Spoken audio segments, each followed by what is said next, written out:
At the jeweler, they said, "Ma'am, your son was here yesterday trying to sell your wedding ring." I looked down at my hand. I was still wearing it. My blood ran cold. I rushed home and opened his room.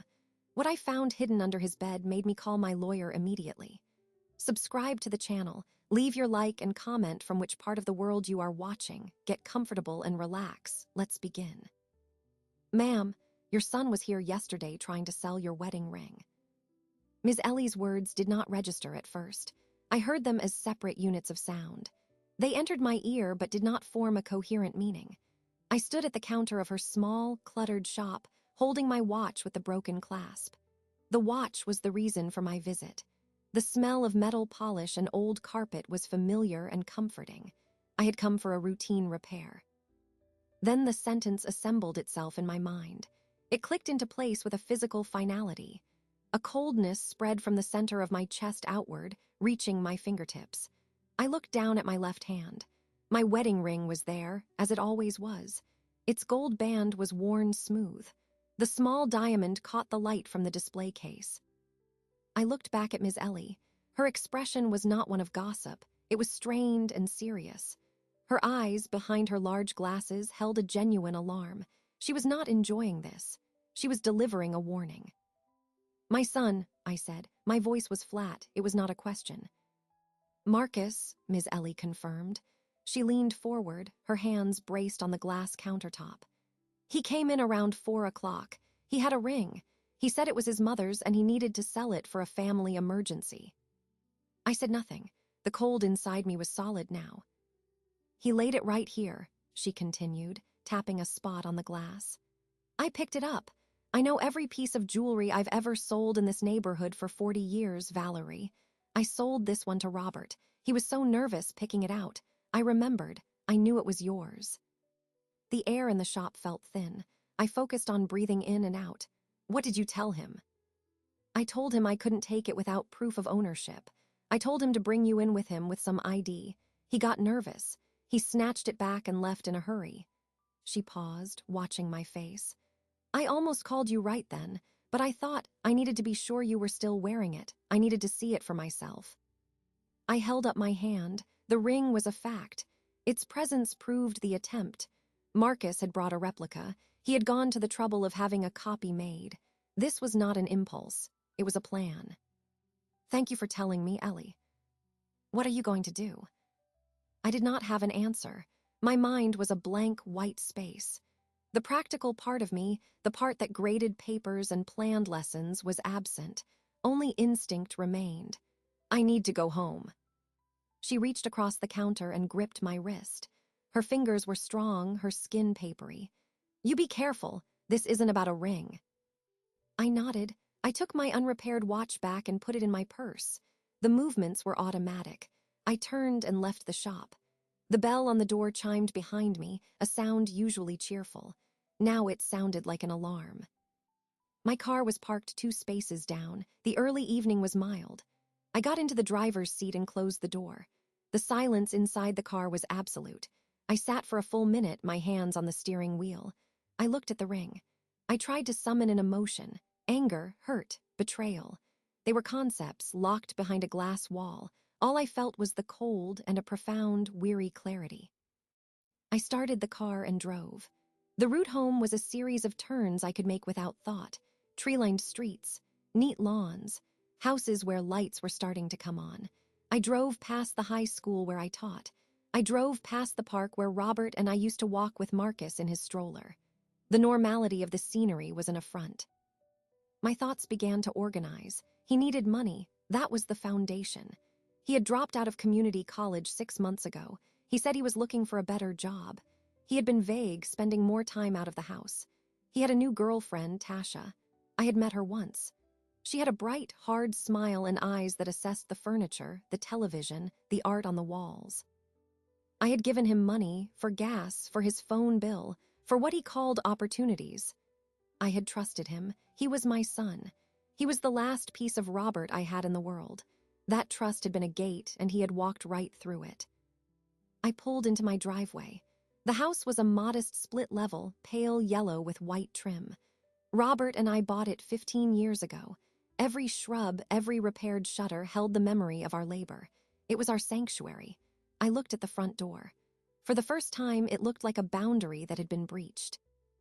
I turned off the engine. I did not go inside immediately. I rehearsed scenarios. I would confront him. He would be in the living room watching television. He would smile his easy smile. "Hey, Ma!" What would I say? I saw Ms. Ellie today. I could see the smile fading, replaced by calculation. He would lie. I knew he would lie. The replica ring meant he was prepared to lie to my face. The thought of that conversation filled me with a dense fatigue.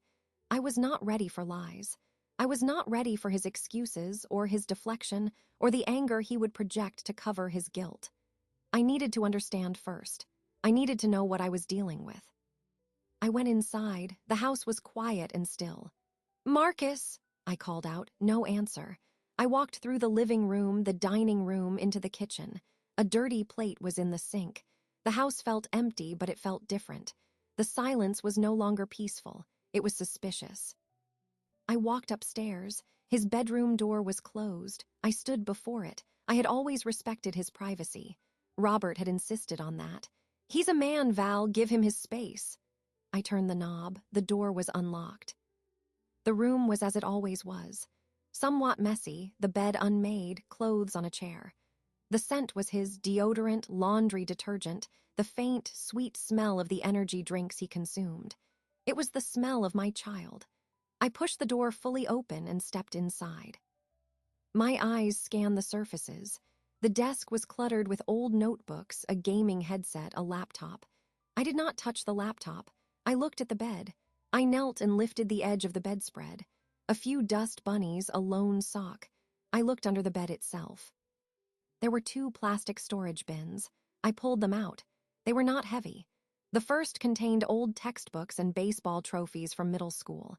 The second was filled with miscellaneous papers, cables, and a few video game cases. I sifted through the papers, receipts, flyers.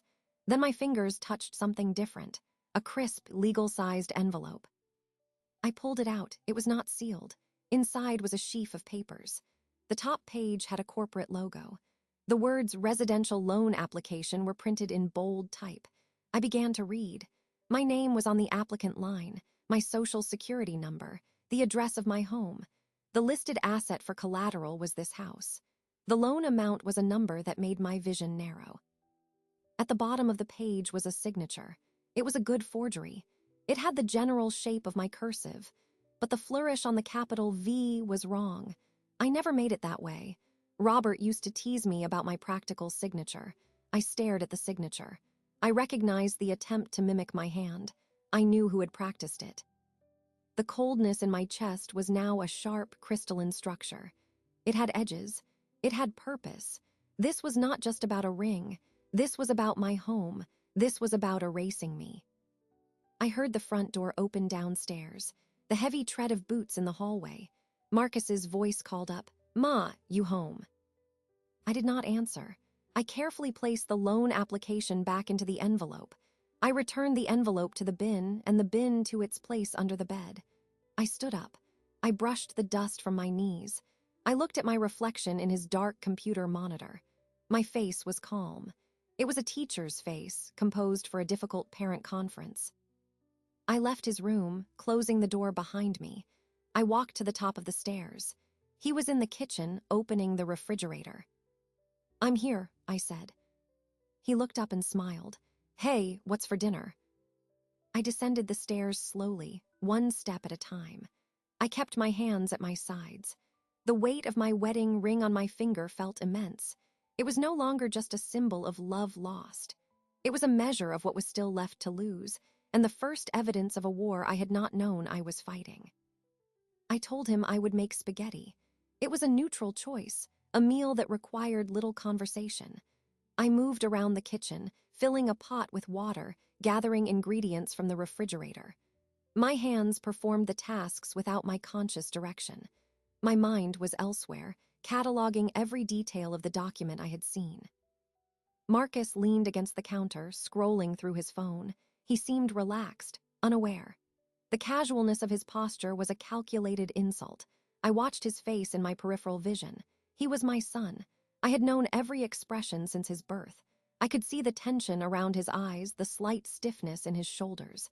He was waiting for me to say something about the jeweler. He was braced for it. I said nothing. I set the table for two. We ate in near silence, the only sounds the clink of forks and the low murmur of the television news from the living room. He made a few attempts at conversation, comments about a basketball game, a friend he had seen. I gave monosyllabic replies. The atmosphere was thick, charged with the unsaid. He grew quieter, sensing a shift. He finished his meal quickly. "I'm going out," he said, standing and taking his plate to the sink. "All right." I did not ask where. I continued to eat, my movements slow and deliberate. He paused, expecting more. When I offered nothing, he left the room. I heard him go upstairs, then come back down a few minutes later. The front door opened and closed. I waited until I heard his car start and pull away. Then I put my fork down. I cleared the table, washed the dishes, wiped the counters. I performed each chore with meticulous care.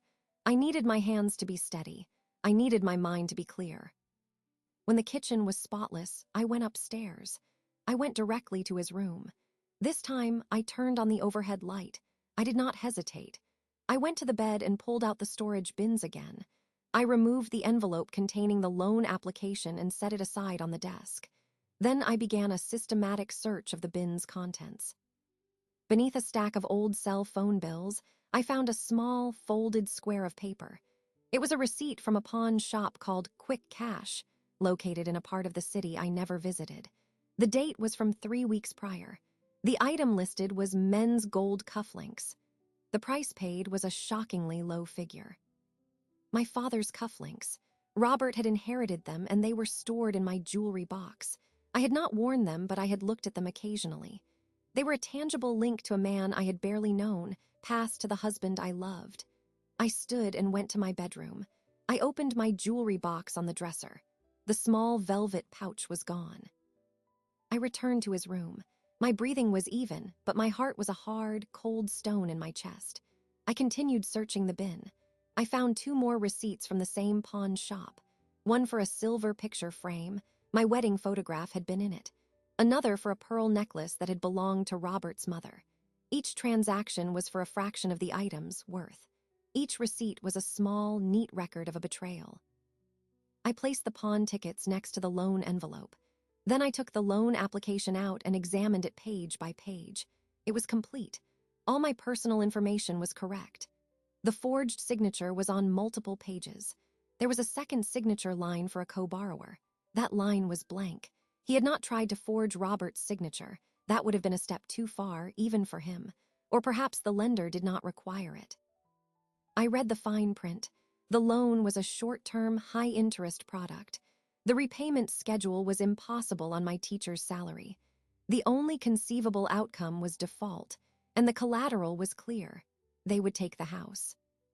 I took my phone from my pocket. I photographed every page of the loan application. I photographed each pawn ticket. I made sure the dates and amounts were legible. I then returned the documents to the envelope and the envelope to the bin. I placed the bin back under the bed, arranging the bedspread to hang as it had before. I left his room and went to my home office. I sat at the desk and uploaded the photographs from my phone to my computer. I saved them in a new folder labeled Tax Documents 2022. I then emailed the photographs to myself as a backup. I printed 2 copies of each image on plain paper. I placed one set in a filing cabinet, buried among old utility bills. The other set I put into a manila folder. I sat back in my chair. The house was silent. The familiar objects in my office, my degree on the wall, a family photo from when Marcus was 10, my books on history, seemed to look back at me with new significance. They were not just memories. They were assets. They were targets. I thought about the sequence. The pawn tickets began 3 weeks ago. The loan application was dated just last week. The attempt to sell the ring was yesterday. This was escalating. He was draining the small, sentimental assets first, then moving to the large, essential one. The house. He was not just stealing things. He was dismantling my life piece by piece. I considered his motives. It was not just greed. It was a combination of desperation and entitlement. He felt he deserved these things. He felt my grief and my trust were weaknesses to be exploited. The thought did not make me angry. It made me focused. I knew I could not confront him yet. A confrontation without a plan would be an emotional exchange. It would give him the opportunity to lie, to manipulate, to destroy more evidence. I needed to understand the full scope. I needed to know who the lender was. I needed to know if Tasha was involved. I needed to know how far he was willing to go. I opened my web browser. I searched for the name of the lending company on the application. The search results showed a sparse website with a downtown address. The reviews were few and alarming. Words like predatory and scam appeared. This was not a reputable institution. This was a business designed to trap people. I wrote down the address and the phone number. I then searched for the pawn shop. It had a similar digital footprint, minimal, with complaints about undervaluing items. I closed the browser. I had enough information to begin, but not enough to act. I needed professional advice. I needed to understand my legal position. I thought of the lawyer Robert and I had used to draw up our wills, attorney David Clark. His card was in my Rolodex. I had not spoken to him since Robert's death. I looked at the clock. It was too late to call now. The office would be closed. I would have to wait until morning. The wait felt like a physical wait. I had to pretend normality for the rest of the evening. I had to be the mother making spaghetti, not the woman building a case against her son. I heard his car return just after 11. His footsteps on the stairs were heavy. His bedroom door closed. I sat in the dark of my living room, looking out at the quiet street. I thought about Robert. He had been a man of principle and calm strength. He would have been devastated by this. But he also would have told me to protect myself. He would have said, "Val, you can love someone and still hold them accountable. Love doesn't mean surrender." I wore his ring on my finger. I felt its constant presence. It was no longer a passive reminder of loss. It was an active reminder of what was at stake. It represented a promise that had been real. It now also represented a threat that was current. I went to bed but did not sleep. I lay awake, listening to the sounds of the house. The hum of the refrigerator, the creak of the floorboards as Marcus moved in his room. Every sound was a potential threat. I was no longer safe in my own home. The realization was absolute. It severed the last tender cord of my denial. When the first gray light of morning showed around the edges of the blinds, I got up. I showered and dressed for school. I made coffee. Marcus emerged just as I was pouring a cup. He looked tired, his eyes avoiding mine. "Morning," he mumbled. "Good morning." I handed him a cup of coffee. Our fingers did not touch. He took it and leaned against the counter. "You were quiet last night." I was tired. He studied my face. I met his gaze evenly. I saw a flicker of uncertainty in his eyes. He was trying to read me. He was looking for signs of suspicion, for the shock he expected from Ms. Ellie's revelation. He found nothing but calm exhaustion. "Okay," he said finally. "Well, I'll be out late again tonight. Tasha and I might catch a movie." "Have fun." I took my coffee and walked to the front door. I picked up my bag and my keys. "I have parent-teacher conferences after school. I'll be late too." It was a lie. I had no conferences. But it established an alibi. It gave me time. I drove to school. I taught my classes on autopilot, discussing the causes of the Civil War with a detachment that felt clinical. My students noticed nothing. During my free period, I went to the empty classroom I used for grading. I closed the door. I took my phone and the business card for Attorney Clark from my bag. I dialed the number. It rang twice before a receptionist answered. I asked to speak to David Clark. I gave my name. After a brief hold, his voice came on the line. It was familiar, professional, tinged with the appropriate sympathy for a widow. "Valerie, it's good to hear from you. How can I help?" I did not break down. I did not raise my voice. I stated the facts in the same tone I would use to report a broken window. "David, I need to consult with you on a matter of fraud and asset protection. My son has forged my signature on a loan application using my home as collateral. He has also pawned several family heirlooms. I have documentation. I would like to schedule a meeting as soon as possible to discuss my legal options. There was a pause on the other end of the line. I could almost hear his professional demeanor shifting gears from condolence to focused attention. I see, he said. His voice was grave but not surprised. He had seen many things in his career. That is a serious situation. Can you come to my office tomorrow afternoon? Say 2 o'clock. That works. Good. In the interim, do not alert him to your knowledge. Secure any other important documents you have: deed, title, social security card, passport. Change the passwords on your financial accounts. Do you have a safe? I have a fireproof box. Use it, and Valerie, he said, his tone firm. Do not sign anything, do not agree to anything. I understand. I hung up the phone. I looked at my hands. They were steady. The cold, crystalline structure inside me had found its first tool. The process had begun. I placed the phone back in its cradle. The silence of the classroom was complete. I looked at the clock. I still had 20 minutes before my next class. The schedule was a grid, a structure to follow. I opened my planner and wrote, 2:00 p.m., Clark. I closed the planner. The act of writing it down made it real, an appointment like any other. I taught my afternoon classes. My voice explained the Emancipation Proclamation. My hands wrote dates on the whiteboard. My mind was in my house, opening drawers, accessing files. When the final bell rang, I gathered my things and drove home with a focused purpose I had not felt in 2 years. The house was empty. I went directly to my home office. I removed the fireproof box from the bottom drawer of my filing cabinet. It was heavy, a rectangular metal case. I entered the combination, Robert's birthday, and opened it. Inside were our marriage certificate, Robert's death certificate, our wills, the deed to the house, and the car title. I took each document out and verified it. I added my passport and social security card from my desk drawer. I then retrieved the manila folder containing the photographs of the loan application and pawn tickets. I placed it inside the box as well. I closed the lid, spun the lock, and returned the box to the filing cabinet. It was a small, solid weight of security.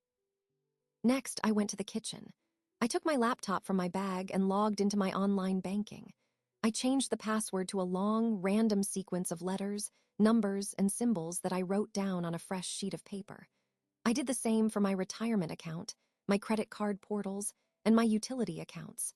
I then logged into the 3 major credit bureaus' websites. I initiated a credit freeze on my profile with each one. The process was repetitive, asking for my social security number, my address, answers to security questions. Each confirmation page was a barrier erected. As I worked, I made a list on the same sheet of paper. I wrote down every financial account number, every customer service phone number. I wrote down the address of the predatory lender. I wrote down the pawn shop's name and location. I wrote down Attorney Clark's number. The list was a map of the battlefield. The doorbell rang. I closed the laptop. I looked through the peephole.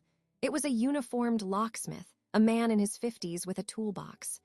I had called his company from school during my lunch break, using the quiet of the teacher's lounge. I opened the door. You're here to rekey the exterior locks. Yes, ma'am, you said 2 doors, front and back. That's correct, and I need all new keys. He nodded and got to work. The sound of his tools was loud in the quiet house, the metallic scraping, the clink of pins and springs. It was the sound of my old life being dismantled, a necessary destruction. I stood and watched him replace the core of the front door lock. He handed me 3 new silver keys. These are the only copies, he said. Thank you. The keys were cold in my palm. Their teeth were sharp and new. I paid him in cash from the emergency fund I kept in the house. He packed his tools and left. I locked the door behind him with the new key. The mechanism turned with a smooth, definitive click. I then went to the back door and did the same. The sound was identical. I now controlled all entry. I returned to the kitchen table. My list was complete. The laptop was closed. The house was secured. I had done everything Attorney Clark had advised and more. I sat in the stillness. The grief I had carried for 2 years was still there, but it had changed form. It was no longer a heavy fog. It was a cold, clear substance like ice. It was solid. It could be used as a foundation. I thought about Robert. He had been a practical man. He had taught Marcus how to change the oil in the car, how to check the tire pressure. He had believed in teaching responsibility through action. He would not have understood this, a son stealing from his mother, betraying his father's memory. The pain of that thought was acute, but it was a clean pain. It was a fact to be acknowledged, not a wound to be nursed. I heard Marcus's car pull into the driveway. The engine cut off. I did not move from the table. I listened to his footsteps approach the front door, the rattle of his old key in the lock, the futile scraping as it failed to turn. The doorknob jiggled. He knocked. "Ma, the door's stuck." I stood up slowly. I walked to the door. I did not open it immediately. I stood on the other side of the wood. "Just a minute," I called, my voice level. I could picture his face, confused, impatient. I took the new key from my pocket. I unlocked the door and opened it. He stood there, key in hand, a frown on his face. "What happened? My key doesn't work." "I had the locks changed," I said. I remained in the doorway, not stepping aside to let him in. "Why?" The question was blunt, edged with a dawning suspicion. "There have been some burglaries in the neighborhood. Ms. Ellie mentioned it." The lie came easily. It was a practical, motherly concern. It was time for an upgrade. I held out a new key to him. "Here is your copy." He took it, his fingers brushing mine. He looked from the key in his hand to my face. His eyes searched mine. He was looking for guilt, for nervousness. He found only a tired calm. "You could have told me," he said, a defensive note entering his voice. "It was a last-minute appointment. You said you'd be out late." I finally moved aside. "Dinner will be ready in an hour." He walked past me into the house. He seemed smaller somehow, the new key a tangible symbol that his access was now a privilege, not a right. He went upstairs to his room. I heard his door close. I returned to the kitchen. I began preparing dinner: baked chicken, rice, frozen vegetables. The routine was soothing. As the chicken roasted, I cleaned the kitchen again. I wiped down the counters, the stove, the refrigerator handle. I was erasing traces, establishing order. During dinner, Marcus was quiet. He ate quickly, his eyes on his phone. The silence between us was no longer charged with my unspoken knowledge. It was now filled with his unspoken anxiety. He was wondering about the locks. He was worrying about the ring. He was waiting for the other shoe to drop. "How is Tasha?" I asked, breaking the silence. He looked up, startled.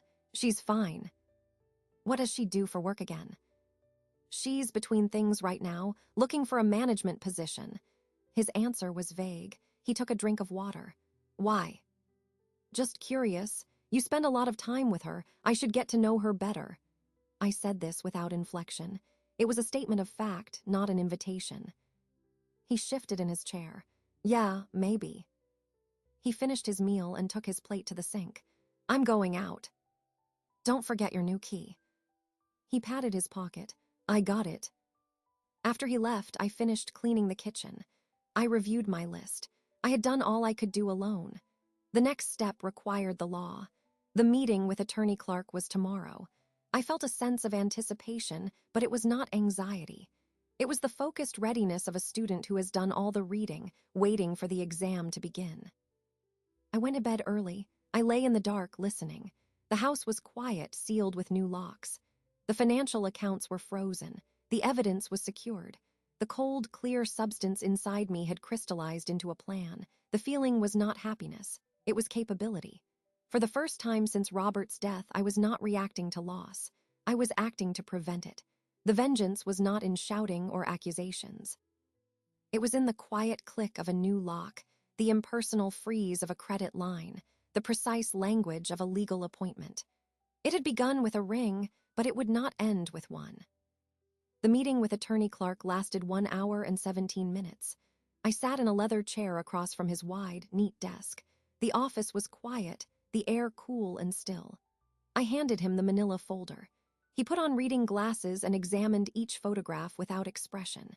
He asked concise questions, and I gave concise answers. He made notes on a legal pad in precise handwriting. When he finished reviewing the material, he placed his pen down. This is felony forgery and fraud. The pawned items constitute theft. You have enough here for a police report, which I strongly advise you to file. It creates an official record and may deter the lender. What about the loan itself? I asked. Null and void. Your signature was forged.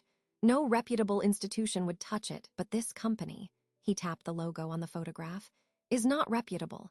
They rely on intimidation and the victim's shame to enforce these agreements. A formal cease and desist letter from this office, backed by a police report, will likely make them disappear. They want easy targets, not legal fights. He outlined the steps. I would file the police report. He would send the letters. We would formally revoke any power of attorney Marcus might claim and update my will to reflect his disinheritance pending specific conditions. Clark's words were tools, each one designed for a specific task: sever, block, protect.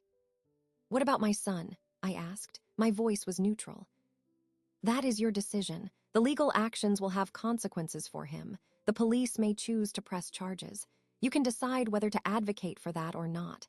My job is to secure your assets. Your relationship is your domain. He looked at me over his glasses. But I will say this. People who do this once and face no consequences often do it again, to you or to someone else. I nodded. I understood. Love had to wear armor now. Please proceed with the cease and desist. I will file the police report today. I drove from his office to the police station. I filled out forms in triplicate. A detective, a weary-looking man in his 40s, took my statement. I showed him the photographs on my phone. He asked if I wanted to press charges. I said I wanted the report filed for the record. He understood the subtext. He made a copy of my driver's license. The process was bureaucratic and dull. It felt like depositing a check, not reporting a crime. When it was done, I had a case number written on a slip of paper. I returned home. It was late afternoon. The house was empty. I changed out of my professional clothes into jeans and a sweater. I made a pot of tea. I sat at the kitchen table with the case number and Attorney Clark's business card in front of me. I waited. Marcus returned just after 6. I heard his new key in the lock. The sound was different now, a sound I had authorized.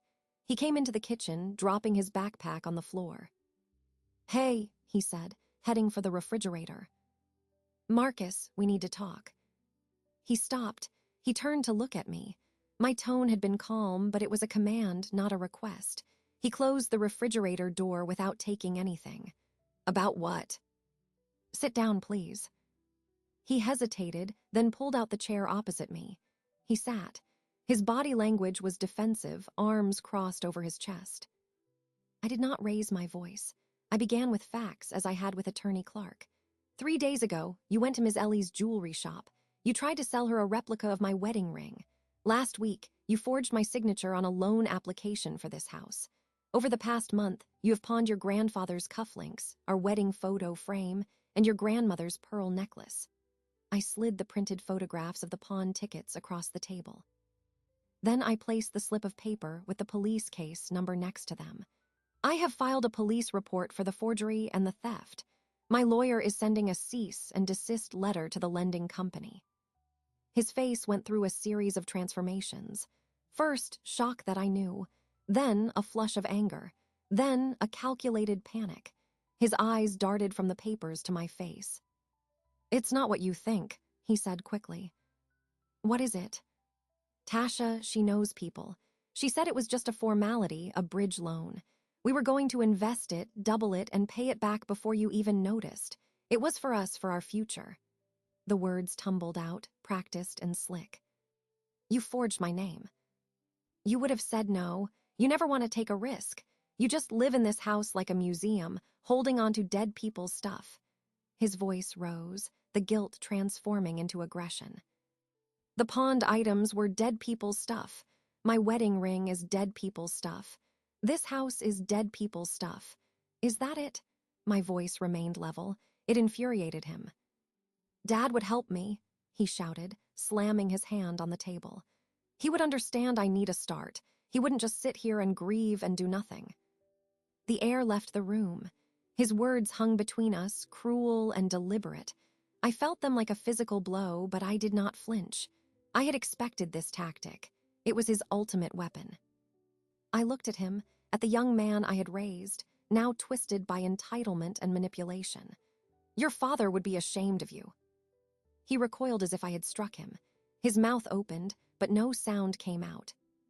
He believed in honesty. He believed in earning what you have. He would never steal from his family. He would never betray his mother's trust to impress a girlfriend. I stood up. I was not taller than him, but in that moment I felt I was looking down. You have a choice now. You can leave this house. You can go to Tasha or to your friends, but you will not stay here. You will not have access to what is left of this family. You're kicking me out. His voice was a mix of disbelief and fury. I am removing a threat to my security. The locks are changed. Your key is a revocable privilege. It is now revoked. I walked to the counter and picked up a sealed envelope. I placed it in front of him. This is a formal notice prepared by my attorney that you are to remove your belongings. You have 72 hours. After that, anything left will be considered abandoned. I will have the locks changed again. He stared at the envelope. He did not touch it. The full weight of the consequences was settling on him. The police report, the lawyer, the eviction notice. His bluster deflated, leaving raw fear. Ma, please, I'm sorry, it was a mistake. Tasha pressured me. You are 22 years old. You made a series of deliberate decisions. The pressure is yours to manage. The consequences are yours to bear. I turned and walked to the kitchen doorway. I want you to leave now. You can come back with a police escort during the 72-hour window to collect your things.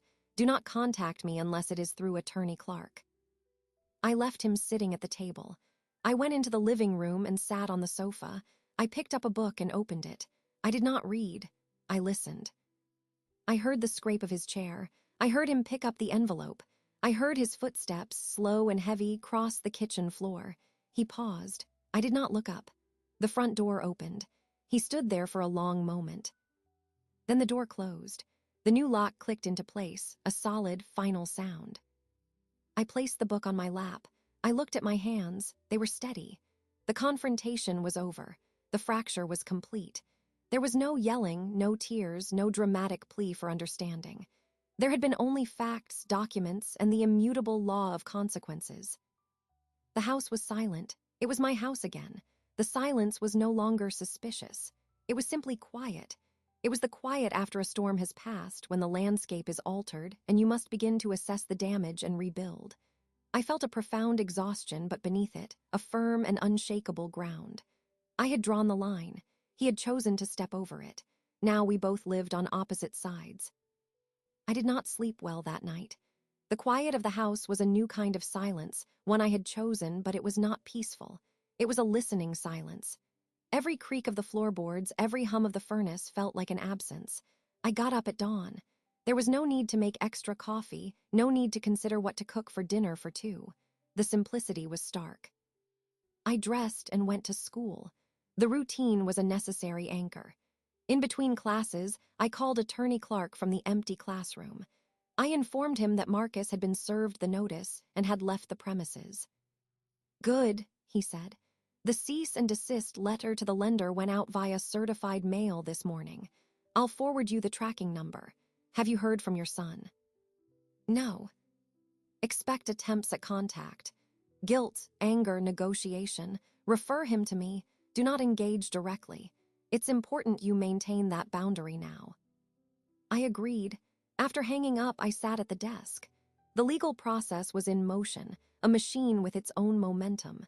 But I needed to understand what I was fighting. Marcus had mentioned Tasha's influence, but I needed facts, not excuses. I needed to see the web, not just the single strand I had cut. When the school day ended, I did not drive home. I drove to Ms. Ellie's jewelry shop. The bell chimed as I entered. She was at the back counter, using a loupe to examine a brooch. She looked up, and her expression softened from professional focus to genuine concern. Valerie, come in, sit down. She gestured to the stool beside the counter. I'll put on some tea. I did not protest. I sat while she busied herself with a small electric kettle she kept behind the counter. The shop was its usual self, cluttered and warm, a repository of neighborhood history. She placed a steaming mug in front of me. "He's gone," I said. It was not a question she had asked, but it was the necessary first fact. She nodded slowly, settling onto her own stool. "I heard some talk. My nephew works at the auto parts store. He saw Marcus there yesterday with that girl, Tasha. They were arguing in the parking lot. He said Marcus looked unraveled." This was why I had come. Ms. Ellie was not just a jeweler. She was a node in the neighborhood's information network. She heard things, remembered connections. "What do you know about her?" Ms. Ellie sipped her tea. "Not much good. She's not from around here. Moved into one of those new apartments over on the east side near the highway. Works or worked at a cell phone kiosk at the mall. My friend Lois has a granddaughter who worked with her. Said she was always talking about big schemes, quick money. Left that job suddenly a few months back." She looked at me directly. "She's the kind who sees a gentle man or a grieving boy as an opportunity." Marcus said the loan was her idea, that she knew people. "I don't doubt it." Ms. Ellie set her mug down. "That lending company, Platinum Star Funding, it's a stain. Old Mr. Henderson from over on Maple nearly lost his garage to them last year. His grandson got mixed up with a bad crowd, forged the papers. Same pattern. Short-term, high interest, using property as collateral. They target people who are vulnerable or who have something to lose." "How did it end for Mr. Henderson?" "He got a lawyer, a young man just starting out. The lawyer found a procedural error in the filing, got it thrown out.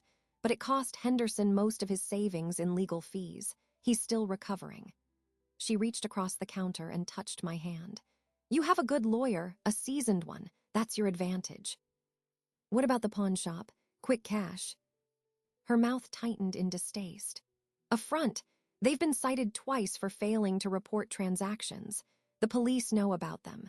They buy stolen goods all the time, give pennies on the dollar. They're probably connected to the lending outfit. Launder the stolen items, fund the predatory loans. A little ecosystem of theft." The pieces connected in my mind with a quiet, logical click. Tasha identifies the target, a grieving widow with a drifting son and a paid-off house. She encourages the small thefts first, testing his willingness, building a pattern. The pawn shop provides quick cash and reinforces the behavior. Then she introduces the larger scheme, the loan, the forgery. They get a lump sum, perhaps with a kickback from the lender. When the loan defaults, the lender takes the house. Marcus and Tasha disappear with whatever money is left. I would be homeless, stripped of my history and my security. It was a plan. It was not a desperate mistake. It was a calculated strategy. My son had been a willing participant, but he was also a mark. The realization did not soften my anger toward him, but it clarified the enemy. He was a tool in someone else's machine, but he had chosen to be a tool. "Did you know," Ms. Ellie said, her voice lower, "that a woman from the county assessor's office was in here last week? She came to get her watch battery replaced. We got to talking. She mentioned offhand that there had been several inquiries lately about property titles on this street. Casual inquiries, but from firms she didn't recognize. She thought it was odd." A cold finger traced my spine. "Inquiries about my house." She didn't give names, client confidentiality, but she said the activity was unusual for this neighborhood. People here hold onto their homes. They don't sell unless they have to. Ms. Ellie's eyes held mine. "Someone was doing homework, Valerie. Someone was checking the foundation before they tried to knock the house down." I finished my tea. The information was a gift offered without judgment. It was intelligence. "Thank you, Ellie." "What will you do?" "What my lawyer advises, and I will wait." They expected a shocked, ashamed woman who would hide this as a family scandal. They did not expect police reports and cease and desist letters. They will have to react. I need to see what they do next. I drove home, the new information arranging itself in my mind. The web had shape now. It had actors, Tasha, the pawn shop, the lender. It had a method, grooming, theft, fraud. It had a goal, my home.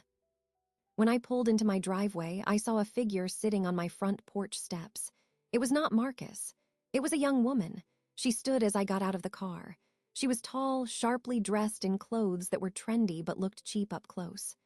Tasha. I did not approach the porch. I stood by my car door. "Can I help you?" "Mrs. Reynolds, I'm Tasha, Marcus's friend.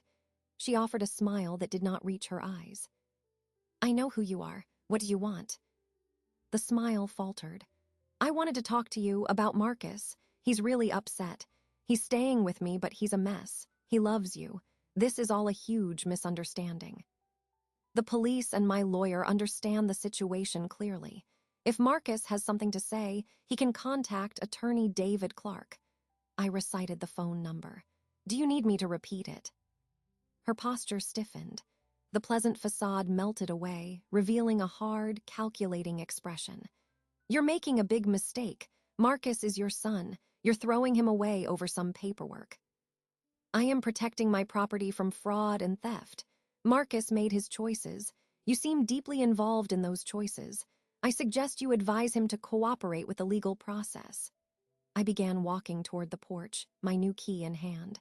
I did not look at her as I passed. He said you were cold, she spat out, the venom clear now. Sitting in this big house all alone, clutching your old things, he needs to live his life. I unlocked the front door. I turned to look at her. His life is not entitled to mine. Goodbye, Tasha. I went inside and closed the door. I locked it. I did not watch her leave. I went to the living room window and peered through the blinds. She stood on the sidewalk for a minute, staring at the house with pure fury. Then she pulled out her phone, made a call, and walked briskly away. Her visit was a reaction. It meant the pressure was working. She was checking to see if I was weak, if I could be manipulated directly. I had shown her I could not. I sat down at the kitchen table with my notepad. I added new lines to my list. Tasha confirmed involvement. Aggressive. Lender connected to pawn shop. Pattern with Henderson case. Property title inquiries. Premeditation. The web was clear. I was at the center, but I was no longer a fly trapped in silk. I was the gardener, examining the structure, ready to cut it down at its roots. The thread, once followed, had led me to the source of the poison. The next move was mine. The morning after Tasha's visit, my phone rang. It was Attorney Clark. His voice was calm but carried a note of urgency. Valerie, the lender received my letter. Their response was not a formal reply. One of their associates called my office. A thinly veiled threat about pursuing their legal rights. It's a bluff, but it means they're agitated. We need to formalize our position and close all avenues. Can you come to the office this afternoon? I can be there at 1, I said. I taught my morning classes, the historical narratives a distant backdrop to the immediate present.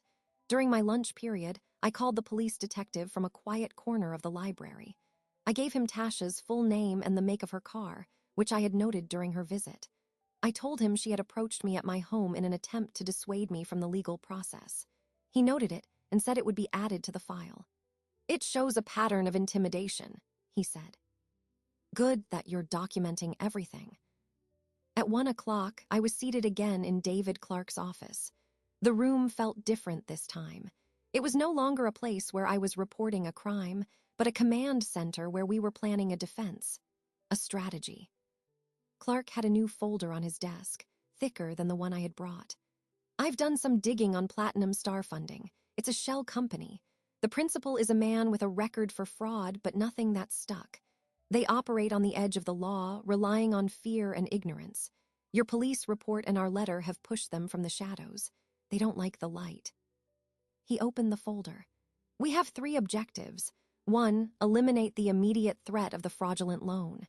2, secure your assets permanently from any future attempts by Marcus. 3, create consequences that may serve as a deterrent or a catalyst for change in your son, if that is possible. He slid a document toward me. It was a draft of a formal complaint to the state's financial regulatory body, detailing the forgery and the predatory nature of the loan. This will trigger an investigation. It will bury them in paperwork and scrutiny. They will drop your file to avoid it. He slid a second set of papers across. This is a petition to the court to update your will and establish a living trust. The trust will own the house and your major assets. You will be the trustee. It is a legal fortress. Even if someone were to coerce a signature from you in the future, they could not access the assets held in the trust without a court order, which they would never get. I read the summary page. The language was dense, legal, and powerful. "Finally," he said, his tone becoming more deliberate, "we need to define the terms for Marcus. The law can punish him. You, as his mother, can set conditions for any future relationship. These are not legal documents, but they should be clear and written so there is no ambiguity." He handed me a single sheet of paper. At the top, it read, "Conditions for reinstatement of familial communication and potential future reconciliation." Below was a numbered list. 1. Full admission of theft and forgery, in writing, to be held by Attorney Clark. 2. Enrollment in and completion of a court-approved substance abuse and financial responsibility program. Clark had added a note. "The police report gives us leverage to suggest this to a judge as an alternative to jail time." 3. Full restitution for the pawned items, based on their appraised value, not the pawn price. 4. No contact with Tasha Morgan or associates of Platinum Star Funding. 5. Securing and maintaining full-time employment for a period of no less than 12 consecutive months. "These are not negotiable," Clark said. "They are a roadmap back to basic integrity. You can choose to present them or not. You can choose to forgive him if he meets them or not. That is your prerogative. But having them defined removes emotion from the equation. It makes his path forward a matter of performance, not persuasion." I looked at the list. It was severe. It was fair. It was the bare minimum required to rebuild a person from the wreckage he had created. There was no mention of love, of guilt, of maternal feeling. It was a contract for the reconstruction of character. "This is the plan?" I asked. "This is the armor," he corrected. "The police report and regulatory complaint are the sword. The trust is the shield. These conditions are the gate, which you alone control whether to open." He handed me a pen. "We begin by signing the real documents, starting with the trust." I took the pen. It was a simple ballpoint, black, with his firm's name printed in gold. I turned to the signature page of the trust agreement. The line for my signature was blank. I thought of the forged signature on the loan application, the clumsy attempt to mimic my hand. This signature would be my own. It would be deliberate. It would be true. I signed my name. The ink flowed smoothly. The letters were firm and clear. I signed the complaint to the financial regulator. I signed the updated will, which left a token sum to Marcus, with the bulk of the estate going into the trust, inaccessible to him unless I amended it in the future. Each signature was a quiet, powerful act. It was the opposite of the theft. It was not taking something away in secret. It was openly, legally, reclaiming what was mine and fortifying it against attack. When I was finished, Clark gathered the documents. "I will file these today. The regulatory complaint will go out tomorrow. I will also call the detective and formally request that, in lieu of immediate prosecution, the court be petitioned to mandate the financial responsibility program as part of a pretrial diversion. Given Marcus's lack of prior record and the coercive influence, a judge may agree. It turns a potential jail sentence into a structured rehabilitation. It serves justice and offers a path, if he chooses to take it." "And the lender?" I asked. "Once they are served with the regulatory complaint, they will vanish. Their entire business model depends on victims being too confused or ashamed to fight. You are fighting. They will cut their losses." He leaned back in his chair. "You have shifted from defending to governing. That is the most powerful position." I left his office. The afternoon sun was bright. I drove home, but I did not go inside immediately. I sat in my car in the driveway. I looked at the house. It was no longer just a home filled with memories, vulnerable to sentiment and theft. It was now a legal entity, a trust asset. It was protected by layers of paper and law. The feeling was not one of warmth, but of solidity. I had exchanged the fragile security of habit for the durable security of strategy. Inside, the silence was different again. It was the silence of a secured vault. I went to the kitchen and pinned the list of conditions to the refrigerator with a magnet. I did not do it for Marcus to see. He would not be entering this kitchen again. I did it for myself. To see the terms in black and white every day. To remember that my mercy, if it ever came, would have boundaries made of iron, not of feeling. The plan was set. The armor was on. The waiting was over. The next moves belonged to them, to the lender, to Tasha, to Marcus. My role now was to hold the line, to enforce the terms, to let the mechanisms I had set in motion do their work. The vengeance was not in a shout or a blow. It was in the impersonal, relentless force of the law and the unyielding clarity of my own conditions. I had built a fortress. Now I would stand within its walls and wait. I looked at the list on the refrigerator for a long time. The house was silent, the legal fortress secure. But a fortress is a lonely place. The cold clarity that had carried me this far was beginning to feel like a kind of isolation. I had acted alone, strategized alone, confronted alone. The weight of it pressed down, not as grief, but as a sheer physical exhaustion. I realized I could not maintain this position indefinitely without support. The law was a tool, not a companion. The following Sunday, I dressed for church. I had not been a regular attendee since Robert's funeral, though I had gone sporadically. The community was there, but I had kept to its edges, nursing my loss privately. Now I needed its pillars. New Hope Baptist was a modest brick building with a tall white steeple. The morning was cool and bright. As I walked from the parking lot, I saw familiar faces. Mrs. Wilkins from 2 streets over. Deacon Jones, who had taught Marcus in Sunday school.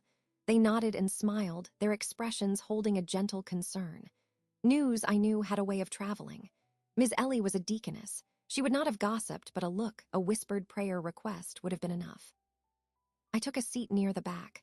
The service proceeded with its familiar rhythms, the hymns, the scripture reading, the announcements. Pastor Mitchell's sermon was about resilience, about leaning on the rock when the storms come.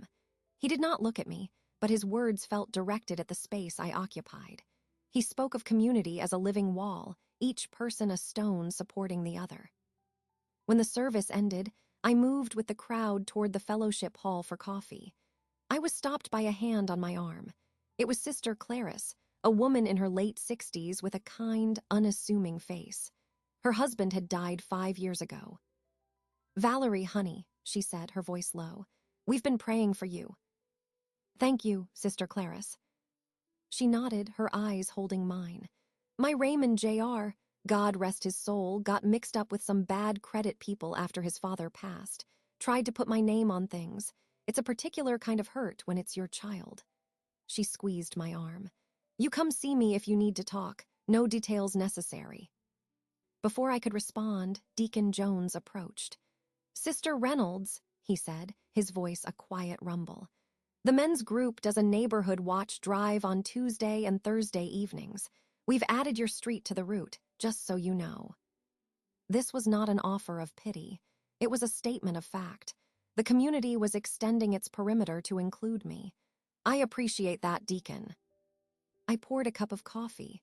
I was surrounded by the gentle hum of conversation. I saw Ms. Ellie across the room, speaking with the pastor. She caught my eye and gave a small, firm nod.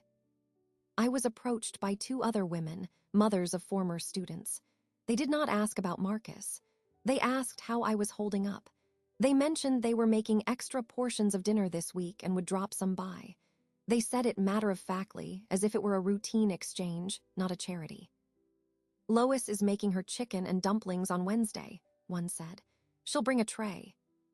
"I'll look for it," I said. "Thank you." I stayed for 20 minutes. I did not share my burden aloud in a prayer request. I did not need to. It was known. The support offered was not intrusive. It was structural. Meals, a watchful drive, a knowing look, a shared experience silently acknowledged. It was the practical ministry of a community that had seen struggle before and had developed its own systems of care. When I left, the sunlight felt warmer. The weight was still there, but it was distributed now, shared across the invisible network of my street, my church, my neighborhood. I was not alone in my fortress. There were sentinels at the gates. That evening, as I was grading papers, my doorbell rang. I looked through the peephole. It was young Kevin, the teenage son of a family 3 houses down. He held a foil-covered dish. I opened the door. "Hi, Kevin." "My mom said to bring this over." He handed me the warm dish. "It's lasagna." "Please tell her thank you very much." "Sure." He shifted on his feet. "Also, my dad said if you ever need anything moved, or if you see anyone hanging around your house you don't know, you can call our number." He wrote it down. He handed me a folded piece of notebook paper. I took it. Thank you, that's very kind. He gave a quick nod and jogged back down the walkway. I closed the door. I placed the lasagna on the kitchen counter. I unfolded the paper. It had a phone number and the words, "The Millers," written in a firm hand. I put the lasagna in the refrigerator. I pinned the note next to the list of conditions on the fridge. 2 lists now, one of demands, one of offers. One built of cold consequence, the other built of quiet solidarity. The next day, a Tupperware container of soup appeared on my porch while I was at school. A note tucked under the lid read, "Blessings from Lois." On Wednesday, Lois herself rang the bell with the promised chicken and dumplings. She did not try to come in. She handed me the tray, patted my shoulder, and said, "You're doing right, Valerie. It's hard, but it's right." On Thursday evening, I saw a car I recognized, Deacon Jones's old sedan, drive slowly past my house. He did not stop. He did not wave. He just drove by, his presence a deliberate, unspoken patrol. This was the revenge of the community. It was not vengeance against Marcus, but a collective defiance against the isolation that betrayal seeks to impose. They were reinforcing my walls not with legal paper, but with casseroles and watchful eyes and simple, unasked-for presence. They were reminding me that I belonged to something larger than my own family's failure. I ate Lois's chicken and dumplings that night. The food was warm and familiar. The house was quiet, but the silence was no longer empty. It was filled with the memory of a squeeze on the arm, a nod across a room, a slow-driving car in the twilight. The cold, crystalline resolve inside me remained, but now it was surrounded by a durable human warmth. I had leaned on the pillars and they had held. The lasagna, the soup, the chicken and dumplings, they filled my refrigerator and my evenings with a quiet, tangible care. The slow patrols of Deacon Jones's car were a visible comfort, but the central threat, the loan, still hung in the air like a toxic cloud. The legal machinery was grinding, but I had not yet heard the sound of its success. 3 days after the church service, Attorney Clark called. It was mid-morning on a Tuesday. I was home, grading a set of essays on the Reconstruction era. The phone's vibration on the table was sharp in the quiet room. "Valerie," he said. His voice carried a different tone today. It was not the careful, advising tone, nor the urgent one. It was the tone of a man concluding business. "The meeting with Platinum Star Funding occurred this morning. I thought you'd want to know the outcome immediately." I put my pen down. "Go ahead." I met with the principal, a man named Roland Fisk, in his office. I brought the police report, the filed complaint with the financial regulator, and the preliminary court order for the financial responsibility program for Marcus. I laid them out on his desk. I did not threaten. I simply stated the facts.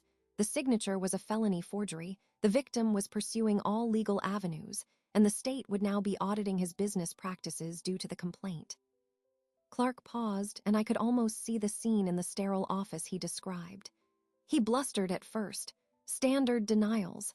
Claimed they had acted in good faith on the application.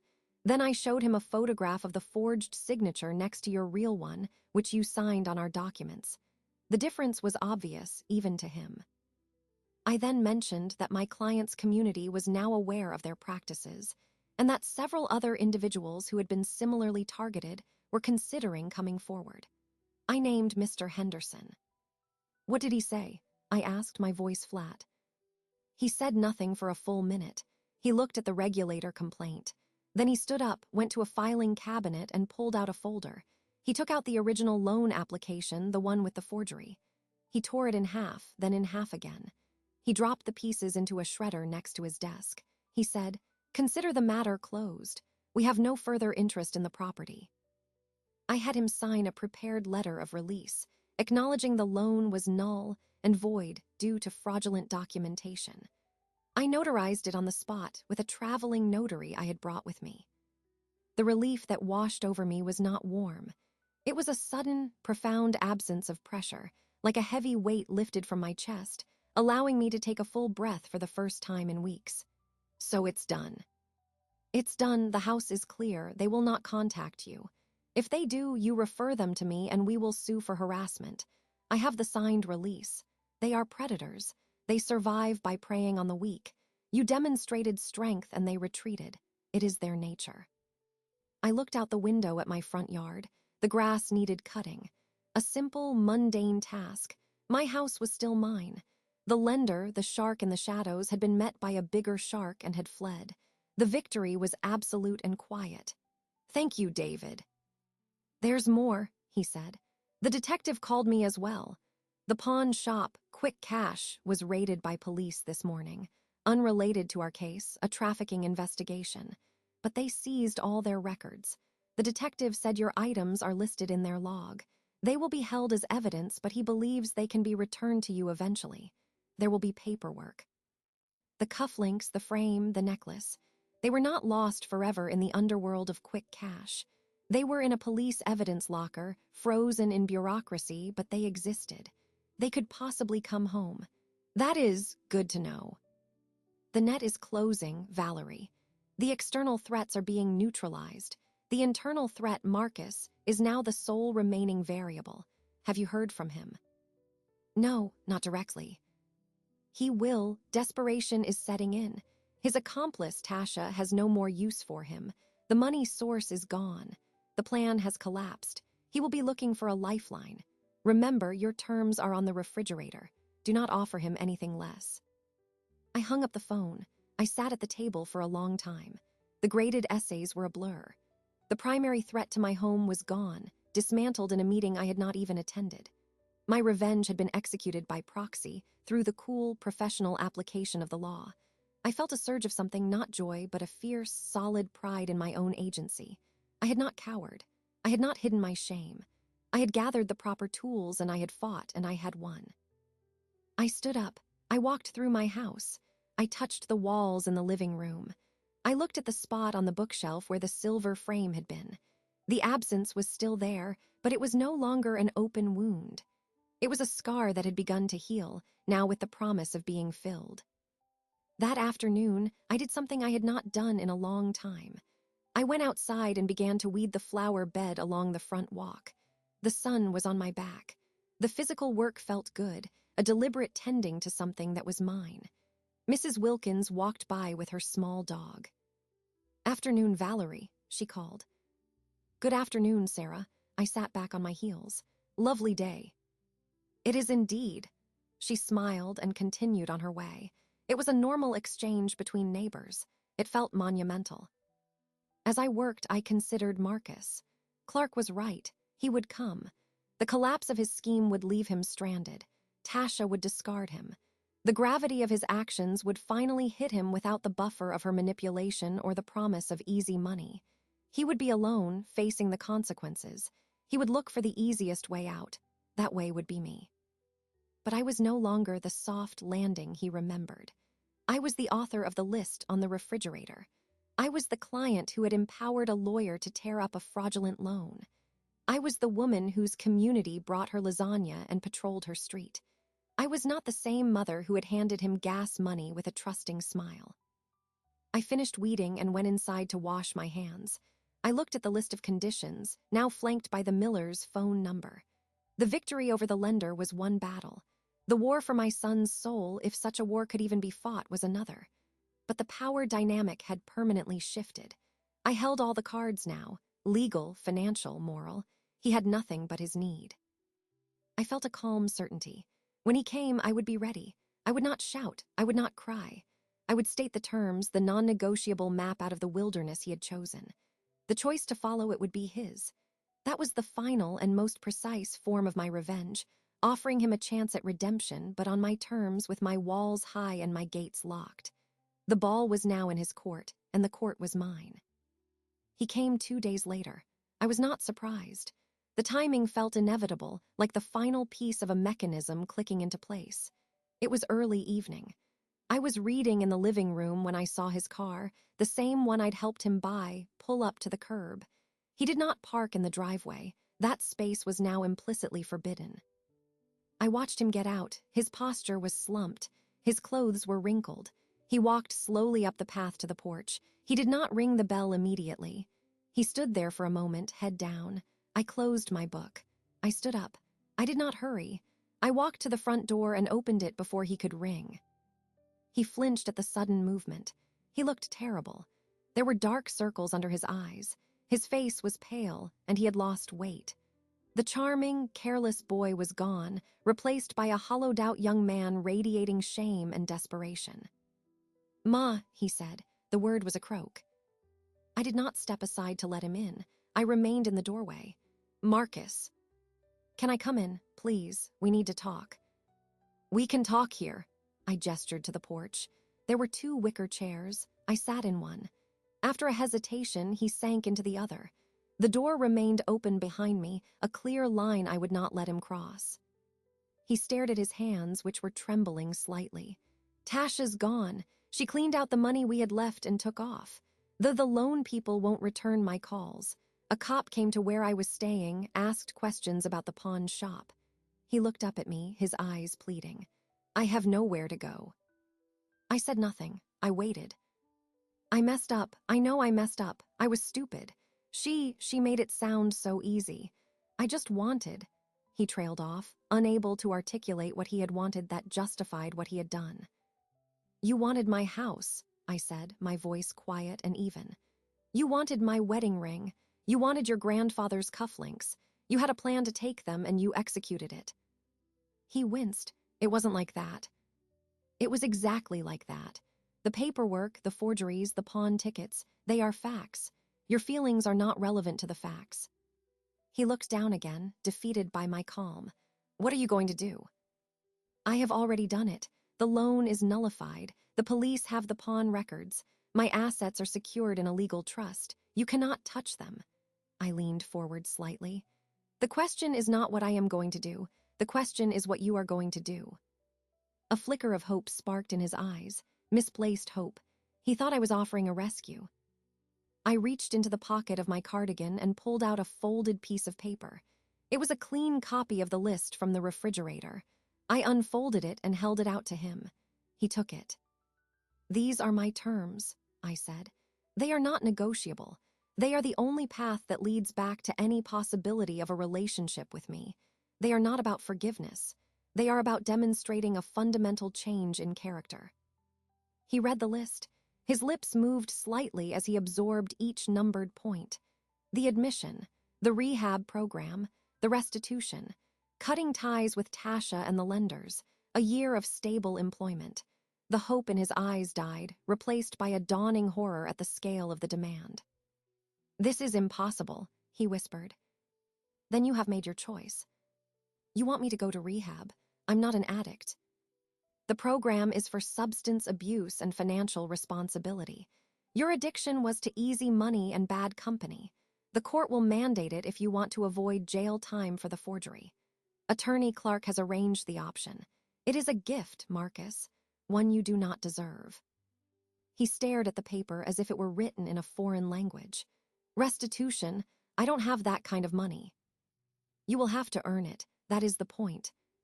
He shook his head, a slow, bewildered motion.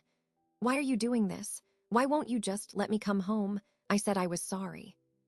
Sorry does not rebuild trust. Sorry does not unforge a signature. Sorry does not unsell your family's history for cash. I kept my gaze steady on his face. "I am doing this because I am your mother, and a mother's job is not just to love. It is to teach consequences when love has been betrayed. This," I pointed to the paper in his hand, "is the curriculum." He was silent for a long time.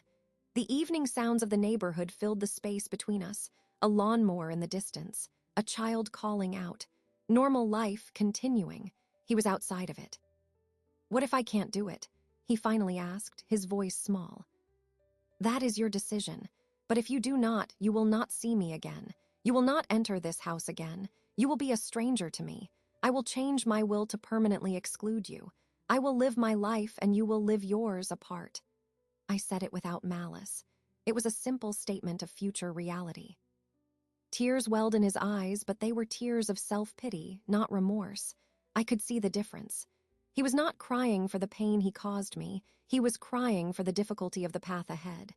"This is so hard," he mumbled. "Betrayal is hard. Theft is hard. Living with the consequences of your choices is hard. I am giving you a map through the hard thing you created. Take it or leave it." He folded the paper carefully and put it in his jacket pocket. He stood up, his movements those of an old man. He looked at the front door, at the familiar living room visible behind me. He knew he would not be crossing that threshold. The knowledge was settling into his bones.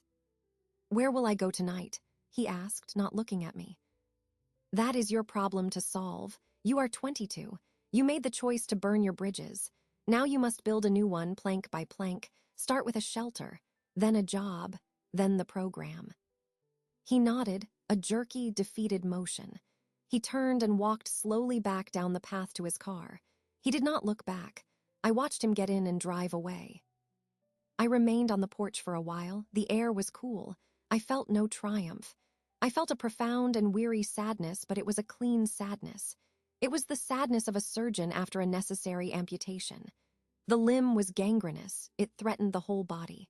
It was gone now. The patient would live, but would be forever altered.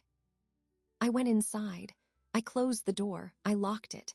The click of the lock was a familiar sound now, a sound of security, of a boundary maintained. I walked to the refrigerator. I took down the list of conditions. I did not need it posted anymore. He had his copy.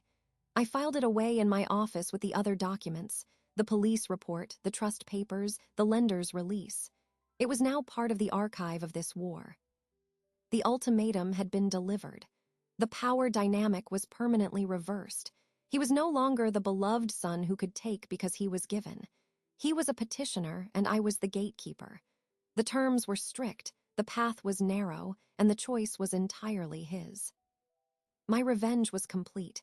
It was not in his suffering, but in my unwavering clarity. It was in the fact that I held the key to my own mercy, and I would not use it cheaply. The ball was in his court, and for the first time I truly did not care if he ever picked it up. I had reclaimed my life. His was his own to salvage or not. A week passed. The seasons were turning, the air growing sharper in the mornings. My routine had solidified into a new pattern. I taught my classes. I came home to a quiet house. I ate the meals left by neighbors until the containers were washed and returned. The patrols by Deacon Jones became less frequent, then stopped. The crisis was over. The aftermath was simply life. On Saturday morning, I drove to Ms. Ellie's shop. The bell chimed the same way. The smell of metal and old carpet was the same. She was at her workbench, but she looked up and smiled, a real smile that reached her eyes. "Valerie, I was hoping you'd stop by." "I have something for you to look at," I said, walking to the counter. I slipped the wedding ring from my finger. I placed it on the black velvet pad she kept there. The gold was dull, the diamond cloudy with the residue of weeks of tension, of sleepless nights, of anxious rubbing. It looked tired. "I'd like it cleaned," I said, "and I think it needs to be resized. It's been loose lately." It was true. I had lost weight I could not afford to lose. Ms. Ellie picked up the ring with her tweezers and examined it under her loupe. "A good cleaning will bring back the fire, and resizing is simple. It should fit you perfectly." She looked at me over the magnifying lens. "Not selling it today." "No, I'm keeping it." She nodded, setting the ring down. She did not ask about Marcus. She did not need to. The neighborhood network had likely conveyed that he was gone, that the threat was neutralized. Instead, she asked, "How are you, really?" I considered the question. "I am secure, the house is safe. The legal matters are concluded. I am tired, but I am not broken." "Good." She poured 2 cups of tea from the ever-present kettle. "You know, when Robert bought this ring, he was so nervous his hands were shaking. He must have looked at 20 others. He wanted it to be perfect for you. It wasn't about the size of the stone. It was about the promise." She slid my cup across the glass. "Promises can be broken by other people, but the worth of the promise itself doesn't change." I sipped the tea. It was hot and strong. He would not have recognized the man Marcus became these last few months. "Maybe not, but I think he would recognize the woman you became these last few weeks." She held my gaze. "He loved your strength, Valerie. He just never imagined you'd have to use it like this." I looked at the ring on the pad. It was a small, cold circle of metal. For 2 years, it had been a monument to loss, a weight that kept me anchored to the past. In the last month, it had become a trigger for a war. Now it was just a ring again, but it was my ring. Its history was mine, the love, the loss, the betrayal, the survival, all of it. "Can you resize it while I wait?" I asked. "Of course. Take about 20 minutes, have your tea." She took the ring to her bench. I heard the gentle whir of her tools, the soft tap of a hammer. I drank my tea and looked at the displays in the cases, the birthstone rings, the charm bracelets, the watches.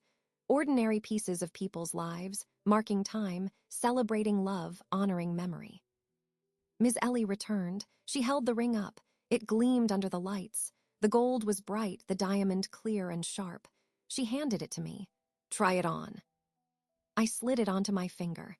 It fit snugly, a firm presence around the base of my finger. It was no longer loose. It was secure. The weight was familiar, but the feeling was new. It was not a chain.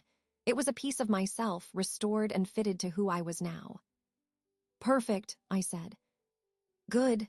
She rang up the simple charge on her old register. "And for what it's worth, my nephew at the auto parts store said he saw Marcus yesterday. He was with a man from the city outreach program, getting information about the shelter and the job placement office. He looked clean, sober. He didn't see my nephew." I paid her in cash. I did not respond to the information directly. It was a fact, offered without pressure. "Thank you, Ellie, for everything." "You're welcome, honey. You come back anytime, even if it's just for tea." I left the shop. The ring felt different on my hand. It was not just a memory of Robert. It was evidence of my own endurance. He had given it to me as a pledge for a future we planned together. I had kept it through the unplanned future that followed. I had protected it. In protecting it, I had protected myself. I drove home. The house was waiting, solid and quiet under the autumn sun. I went inside. I walked from room to room, not searching for anything, just inhabiting the space. My space. I stopped in the doorway of Marcus's room. It was empty now. He had come with a police officer during his 72-hour window and collected his things. The room was just a room again, waiting for a purpose. Perhaps a guest room, perhaps a study. The decision was mine, and there was no urgency. I went to my bedroom. I opened my jewelry box. I looked at the empty spots where the cufflinks and necklace had been. The police detective had said the process to reclaim them from evidence would take months. I was in no hurry. They would come back, or they would not. Their absence was no longer a raw wound. I closed the box. I looked at my reflection in the mirror. My face was older than it had been 2 months ago. There were new lines, a firmness around my mouth that had not been there before. My eyes, which had been soft with grief, were clear. They looked back at me with a knowing calm. The revenge was complete. It had been exact, legal, and moral. It had restored balance. It had not brought joy, but it had brought peace. A peace forged in conflict, hardened by resolve, and fitted to me as precisely as my resized ring. The future was an open page. There were classes to teach, a house to maintain, a life to live. There was a list of conditions in a filed drawer, a possible path for a son I may or may not ever see again. That was his journey. Mine was here. I looked down at my hand. The ring shone with a different light now. It was no longer a relic of an ended story. It was a testament to a story that was still being written by me alone. And for the first time in a very long time, that thought did not feel like a sentence. It felt like a promise I had made to myself and had the strength to keep.